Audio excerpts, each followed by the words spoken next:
¿Qué tal? ¿Cómo están? Muy buenas noches. La justicia española ha admitido la denuncia contra Gustavo Petro por el secuestro del periodista Fernando González Pacheco, cometida por el M-19, organización guerrillera y narcoterrorista en la que militó durante una década.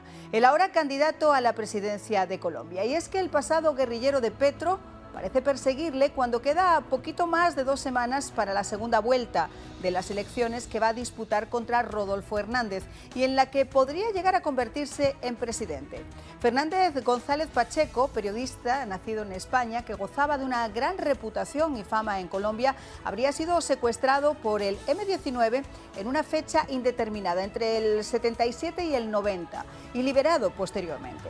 El magistrado español ha solicitado comprobar si el periodista ostentaba la nacionalidad española al tiempo de producirse el secuestro y ha pedido además a las autoridades colombianas que demuestren, y esto es importantísimo, si Petro gozaba del estatuto de amnistiado o indultado y si había sido investigado, absuelto o condenado por estos hechos.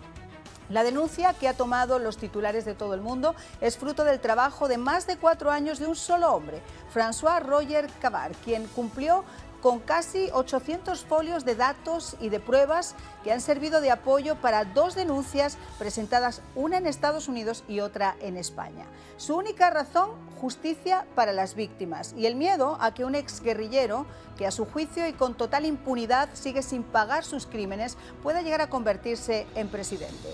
En la denuncia se le imputa a Petro la comisión de delitos calificados inicialmente como crímenes de lesa humanidad, crímenes de guerra y genocidio.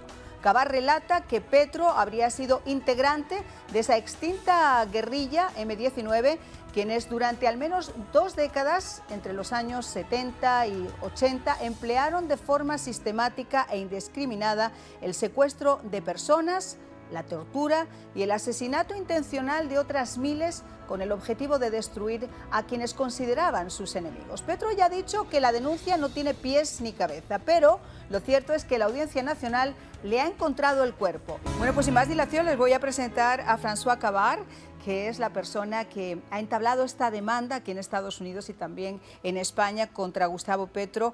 En España por el secuestro a periodistas, pero son más de 80 crímenes. Y voy a presentar también a Carlos Manzano, exdefensor del pueblo, que nos acompaña desde Colombia. Muchísimas gracias también, Carlos, por acompañarnos. Gracias por la invitación, Mariana. Y quiero comenzar... ¿Perdón?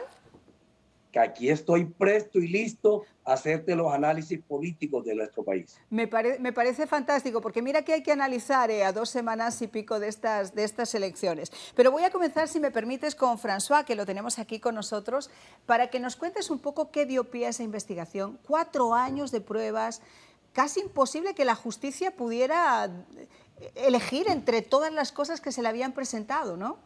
Así es, y de pronto vale la pena que se tenga muy presente que en el Centro Nacional de Memoria Histórica de Colombia hay más de 5.920 crímenes de guerra, crímenes de lesa humanidad y genocidios reportados.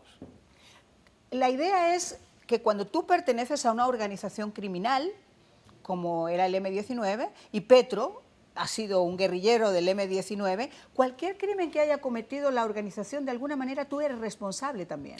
Completa y totalmente. Eso que mencionan de la amnistía, que mencionan del indulto, eso no aplica para crímenes de lesa humanidad y no aplica para crímenes de guerra. Esto está estipulado y claramente señalado en el Estatuto del Tribunal Militar Internacional de Nuremberg de 1945 y 23 años después en la Convención sobre la Imprescriptibilidad de los Crímenes de Guerra y los Crímenes de Lesa Humanidad, quedó claro que no va a importar el grado de desarrollo en el que participes en la comisión de ciertos crímenes de este tipo. Eres responsable de lo que haga todo y cualquier miembro de esa pandilla, de ese grupo criminal. Ahora, yo tengo el caso presente, por ejemplo, de Augusto Pinochet, que muchos años después, por ejemplo, en España se le detuvo y se le hizo, se le acusó de esos crímenes de lesa humanidad. Así es, el entonces dictador, quien fuera el dictador de Chile, Augusto Pinochet, a la edad de 83 años, si no me falla la memoria, fue detenido en Londres por petición de la justicia española. Baltasar Garzón, en aquella encabezada época. por Baltasar Garzón y 36 abogados más, invocando un tratado de extradición entre España e Inglaterra para que le entregaran a Pinochet, por cuanto en esa operación Cóndor, que se unieron dictaduras militares de Argentina, de otros países suramericanos y de Chile, se le acusaba del asesinato de unos ciudadanos españoles. La extradición estuvo bastante complicada, por lo que el señor Baltasar Garzón y sus aliados en derecho apelaron a la jurisdicción universal, que es este mecanismo al que yo estoy apelando. Y es que a partir de las atrocidades cometidas en la Segunda Guerra Mundial en la Alemania nazi, el ser humano creó un derecho que se llama el jus cogens, que es el derecho de la gente, en el que ya no va a importar la nacionalidad del victimario, ya no va a importar la nacionalidad de la víctima, ni tampoco el territorio en el que se cometa esos crímenes de guerra, los crímenes de lesa humanidad. Las naciones civilizadas están obligadas a perseguir, investigar, enjuiciar y castigar a los responsables cuando no puedan evitar se cometan esas violaciones. Ahora, vamos por partes. Tras la firma en 1984, creo que fue, ¿no?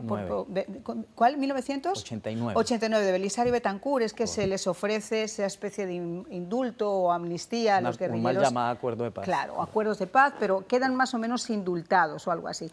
Gustavo Petro pasa tiempo en la cárcel por los crímenes cometidos hasta que es indultado. Mira, Gustavo Petro tiene un antecedente penal en cuanto al ordenamiento legal colombiano. Él en 1985, 2 semanas antes de la fratricida intento de toma del Palacio de Justicia, Gustavo Petro es capturado en una casa en Zipaquirá, que es un municipio aledaño a Bogotá, con material de guerra, explosivos, armas, propaganda, de todo del M-19. Él es capturado por el ordenamiento legal vigente en ese entonces y vigente desde 1984 a raíz de la violencia disparada que había en Colombia, narco-paramilitar de la izquierda. A él lo enjuicia, lo juzga y lo enjuicia y lo condena a un tribunal militar, porque eso era lo que decía la ley. Sí, claro. Entonces él es condenado a 18 meses de cárcel, él paga 12 meses de cárcel, una parte en la cárcel modelo de Bogotá, pero a raíz del comportamiento de él dentro de la cárcel, según tengo entendido, lo trasladan a La Picaleña, donde paga sus últimos meses, total paga 12 meses, y el ordenamiento legal colombiano tiene un régimen que se llama el régimen de inhabilidades, y el régimen de inhabilidades establece claramente que quien tenga un antecedente penal queda inhabilitado de por vida para ocupar cargos públicos, para postularse a cargos de elección popular y para contratar con el Estado. Es ahí cuando empiezo esto en el 2018. Pero yo tengo una pregunta. El periodismo en Colombia, los periodistas en Colombia, los medios de comunicación en Colombia, cuando tú sacas esta noticia al principio, no se hizo nada. Yo no he visto nada hasta este momento que ha empezado a salir en titulares. Casi una semana antes de que la justicia española lo llevara a trámite, tú habías estado en nuestro programa en la radio y nos lo habías contado. Y a mí me pareció que era una cosa extraordinaria para que políticos o periodistas en Colombia al menos hicieran el seguimiento. Ahí yo, María, no quiero entrar a hacer juicios. ¿Pero ni por a qué juzgar crees a que no nadie. se ha hecho? No quisiera especular en ese sentido para no generarme mayores presiones a las que ya tengo. Eso cada uno sabrá por qué lo hizo o por qué no lo hizo. Yo lo único que sé es que nadie lo había hecho. Yo, a raíz de las elecciones del 2018, en la que el señor Gustavo Petro se lanza a la presidencia, claro, yo decido investigar. La actitud de él es siempre al ataque. Yo soy comunicador social, soy instructor de equitación, tengo que trabajar mucho en psicología, en lectura de los lenguajes no verbales.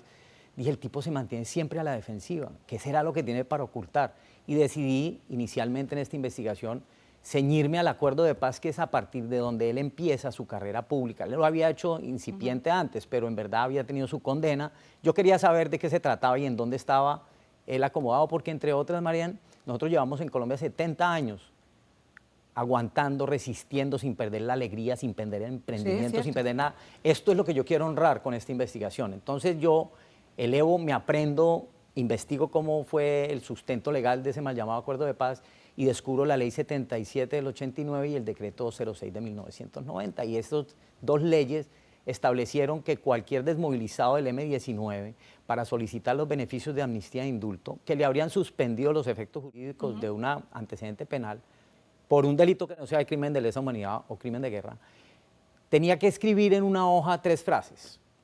Soy desmovilizado del M-19, solicito los beneficios de amnistía e indulto y me comprometo a reincorporarme a la vida civil. Entonces, conociendo eso, le escribo al ministerio. ¿Y él no lo hizo? Le escribo al Ministerio de Justicia y el Derecho y leo un derecho de petición. Digo, señor, el Ministerio de Justicia y del Derecho de Colombia, sírvase a darme copia de la carta en la que el señor Gustavo Petro solicitó, conforme a estas leyes y a este decreto, los beneficios de amnistía e indulto y copia de la carta en la que el gobierno nacional dentro del término de 3 meses le contestó. ¿Cuál sorpresa cuando el 28 de marzo me contesta la directora de Justicia Transicional, una dependencia del ministerio? Me dice, no señor, el señor Petro sí figura como desmovilizado, pero él no solicitó los beneficios de amnistía e indulto y por lo tanto no lo cobijan. Y te agrego otro. Inmediatamente se me despertó la curiosidad por los otros cabecillas y pregunté por otros 4, Vera Grave, Eber Bustamante, Oti Patiño y Antonio Navarro Wolf. ¿Cuál sorpresa mayor a los 15 días otra vez?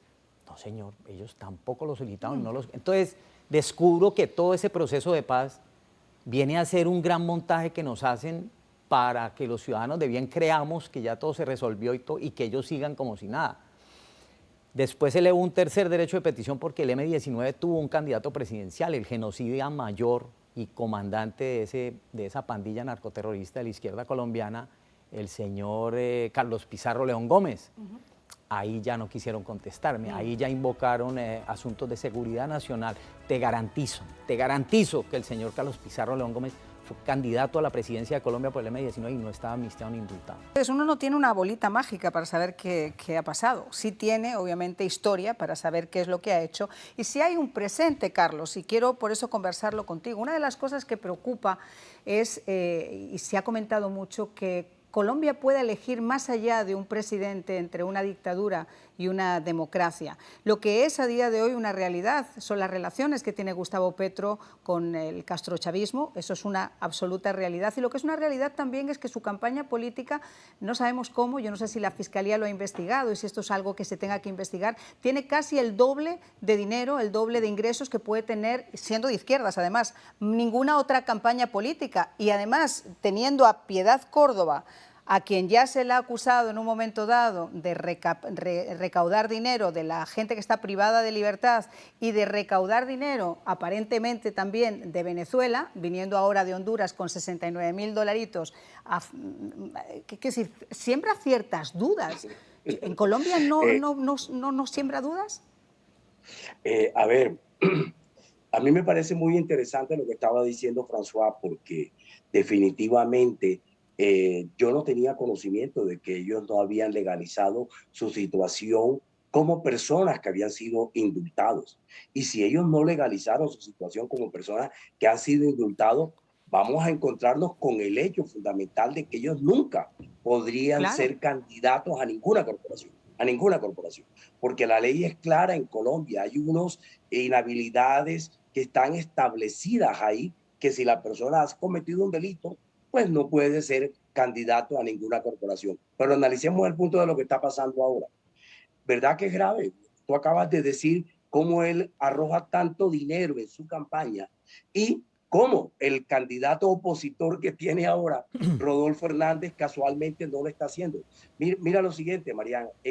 Cuando se va a la primera vuelta, el candidato Rodolfo Hernández podría haber reclamado del gobierno una cifra cercana a los 19.000 millones de pesos por el concierto de los votos que votaron por él, de las personas que votaron por él. Pero él presentó sus cuentas y dijo, yo solamente me gasté 3.000. Petro presentó cuentas por 27.000 millones de pesos para que se lo devolvieran en el acto. Yo creo que Petro está muy preocupado. Si tú ves las declaraciones de él desde el primer día que se hizo la primera vuelta electoral, la primera vuelta, estaba desencajado, preocupadísimo, porque él aspiraba a ganar en la primera vuelta. Él aspiraba a que encarnar el cambio en Colombia a través del hecho de estar alimentando el odio hacia Uribe y diciendo que él era el que estaba en contra de Uribe, que él no estaba con los falsos positivos, que él respetaba los derechos humanos, etcétera. Y esto se le fue al traste. Se le ha caído fue en la al traste. cabeza. El tema ese se le ha caído completa y absolutamente en la cabeza, Carlos. Y además hay una cosa que asusta mucho más, que yo sigo insistiendo en las realidades. Por mucho que quiera apartar ahora a Piedad Córdoba de su campaña, Piedad Córdoba ha sido una pieza fundamental de su campaña. Y es una senadora electa en el día de hoy de su partido. Y esta señora acaba de llegar con $69.000 no declarados, metidos así entre fajos, que eso, traducido a los pesos colombianos, son muchos votos.